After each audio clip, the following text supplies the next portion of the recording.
Kita beralih ke informasi selanjutnya pemirsa, kasus buron Kesi Bank Bali Joko Chandra kembali menyeret tumbal.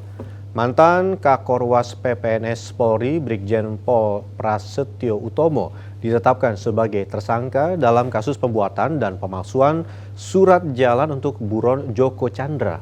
Sang pengacara pun diperiksa Kejagung atas pertemuannya dengan Kajari Jakarta Selatan. Lalu apakah ini menjadi bagian dari manuver level dewa demi bebasnya sang taipan buron? Licinnya pergerakan buronan kelas kakap Joko Chandra menyeret sejumlah pihak sebagai tumbal. Setidaknya 3 petinggi polisi dicopot dari jabatannya dan dimutasi karena terbukti menjadi kaki tangan Joko Chandra mengurus dan memalsukan sejumlah dokumen perjalanan dan kesehatan bagi sang buron. Tidak hanya itu, red notice atas nama Joko Chandra juga dihilangkan sehingga sang taipan bisa melenggang bebas selama belasan tahun. Belakangan, mantan Kakorwas PPNS Polri Brigjen Pol Prasetyo Utomo ditetapkan sebagai tersangka dalam kasus pembuatan dan pemalsuan surat jalan untuk buron Joko Chandra. Prasetyo membuat dan memalsukan surat jalan serta surat bebas COVID, juga surat rekomendasi kesehatan untuk Joko Chandra. Selain itu, Prasetyo juga menghalangi proses penyidikan dengan menghilangkan barang bukti. Dirinya meminta anak buahnya membakar surat-surat itu.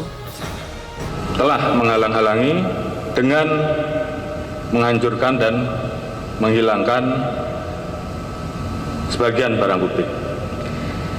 Hal ini juga dikuatkan dengan keterangan beberapa saksi, di mana tersangka BJPPU menyuruh Kompol Joni Andrianto untuk membakar surat yang telah dipergunakan dalam perjalanan.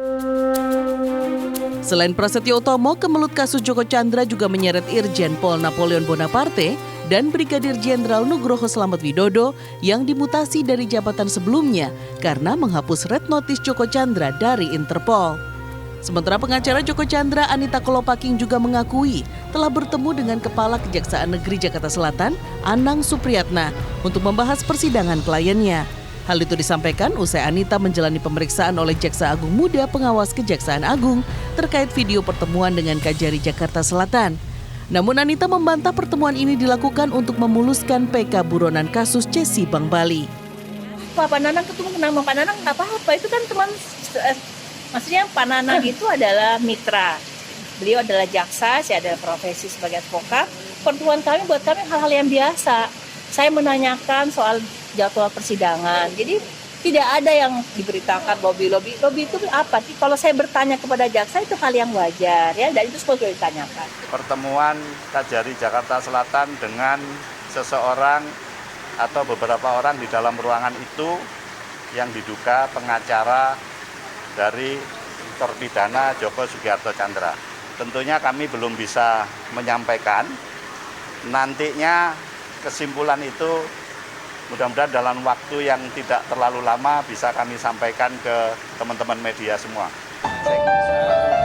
Jaksa Agung Muda Pengawasan Kejagung total memeriksa 9 orang saksi terkait viralnya video pertemuan antara pengacara Joko Chandra Anita Kolopaking dengan Kepala Kejari Jakarta Selatan. 8 saksi berasal dari internal Kejari Jakarta Selatan dan 1 saksi adalah Anita Kolopaking sendiri. Manuver di level atas ini menjadi perhatian pengamat yang menguatkan dugaan skenario besar dalam belum tertangkapnya Joko Chandra sejak kasusnya dimejahijaukan 11 tahun lalu. Dan ini pasti ada yang ngatur level-level tingkat dewa ini. Makanya ya setidaknya jangan sampai ini pun nanti proses-proses ini hanya menyebabkan korban-korban yang di bawah. Kalau lurah aja dicopot, maka siapa yang menerbitkan paspor bisa juga saya minta dicopot. Atau setidak-tidaknya yang membiarkan dia masuk dan keluar tanpa terdeteksi. Sebelumnya, Joko Chandra dilarang bepergian ke luar negeri pada 24 April 2008. Namun pada 5 Mei 2020, Sekretaris NCB Interpol memberitahu Dirjen Imigrasi, status red notice atas nama Joko Sugiarto Chandra telah terhapus dari sistem basis data sejak tahun 2014.